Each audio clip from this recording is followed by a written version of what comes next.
Hey, Derek here at Castaway Studios. Today I'm going to have a look at the scene settings in the Zoom livetrak L-8, which also goes with the L-12. The programmable scenes are a fantastic feature. Let's get to them after this.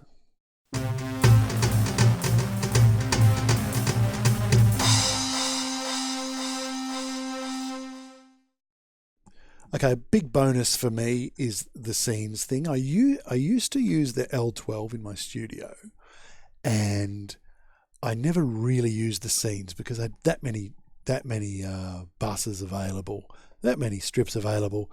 I could set up my 4 podcasting set up at one end and forget about the set and forget, and I could have my turntable going into some other audio, my extra voiceover fancy pants microphone in the other one, all these different kinds of things. But with the L8, you're limited to 6 XLR inputs, and I've got them used up. So the scenes is so good. If you've got to chop and change what you're using different strips for, it is fantastic. So I'll get over to my brutal vision and show you what's going on here. So this is my current setup for doing a YouTube. So I've got this, my least used microphone is number 2, right? So normally in the studio here, I have 4 microphones. So microphone number 2 is for when there are only used when there are 4 people recording, which is much less common. So when I'm YouTubing, I put it into track number 2. That is my headset microphone from this one. Okay, and that is on this slider. So because this microphone, I'm still experimenting with equalization, so I can sort of go, all right, I want a bit more bass or whatever, and tune it all up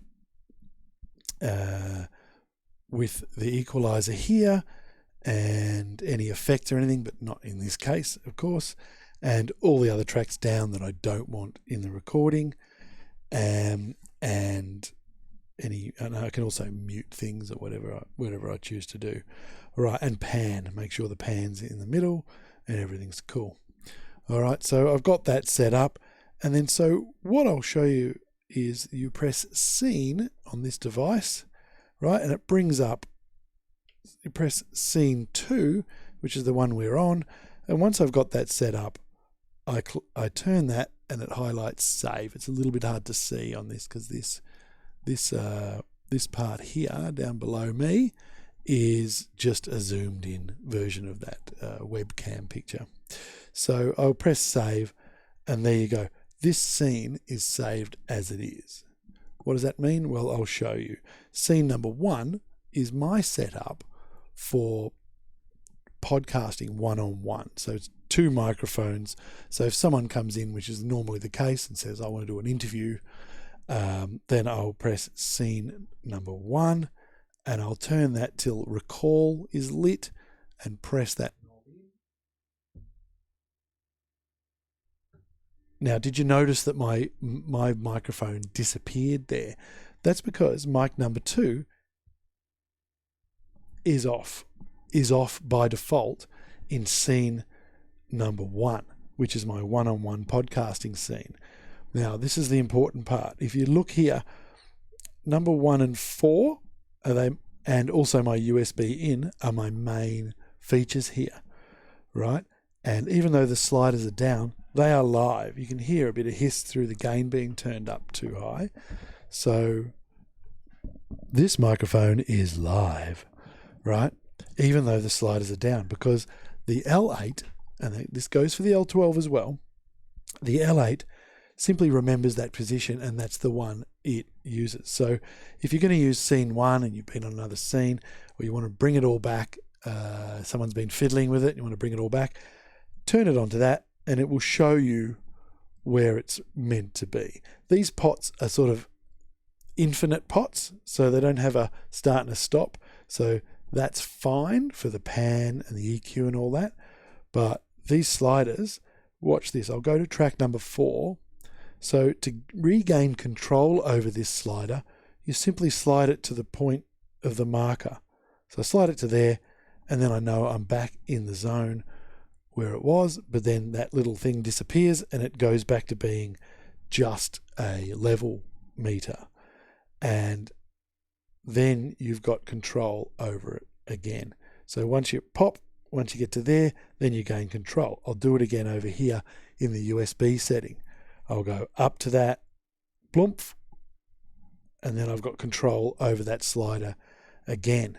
So I'll demonstrate that by going back to scene 2, turn that till it hits recall, bam, bam, and there I am in my preset settings for scene number 2 for doing this situation here. All right, there's a few other things that it can remember. Your FX. So I've got my FX muted in scene number 2, right? But if I wanted to have, say, duplicate scene 2 and suddenly throw an effects in, one way of doing it is to get onto the scene you want, then select another scene. I'm going to select scene 7, expendable one, right? I'm going to select scene 7 and then click save, and it completely duplicates that scene 2. So I know that 7 is the same as 2, and then I make my changes. What about putting a bit of an effect on? So I'm going to select the plate effect and get all creepy. All right, so I'll turn it up a bit and get it to about there. And then, so I'll go back to scenes, I'll press scene 7 and I'll click save, knowing that it's exactly the same as 2, apart from the fact that it's got this reverb. So if I, hopefully if I am in a situation where I'm seen to recall, right? So I'm doing something normally and then I go, all right, I want to put a bit of reverb over this. I just simply press scene 7, recall, and there I am. Exactly the same slider settings and volume, but with that extra effect. That's a dramatic way of demonstrating. So I'm going to go back to scene 2. It's really easy to accidentally hit save. If you go to scene 2 and click save, then I'll go, oh, now I've got to start again and reset it all to get rid of that effect. The mute on or off is saved by the scenes. So any of these tracks are muted, including the effects bus. You can mute that. The equalizer is saved, the pan, and this is very important to me because in number 1, now I'm going to go quiet again. I'll show you because I'm going to get number 1 and before I can get that slider back up and I can be back in the zone. If you have a look here, I'm just going to turn 1 and 4 down. In number 1, if I select tracks 5 and 6, oops, wrong button. I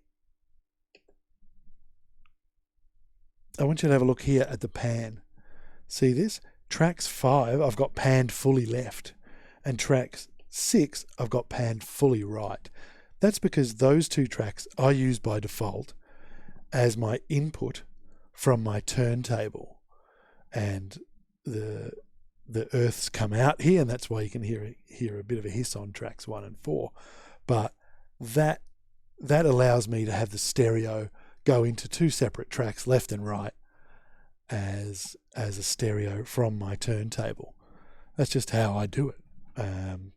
And so if I had another setup, say a normal setup, I might have it in another scene where those are not panned, because you can get in a right pickle when you start recording someone if you're not paying attention and you use these channels, or someone comes in and uses these channels and they are panned fully to one side. It doesn't really matter in the end because it's a mono track and you can resolve it later in your DAW, but it does matter if you're going straight to OBS or streaming or doing a YouTube. So that's kind of a bit of a rundown on the scenes, how to duplicate them, and the magic of them. So I'll always just go straight back to scene 2, and there I am. All right.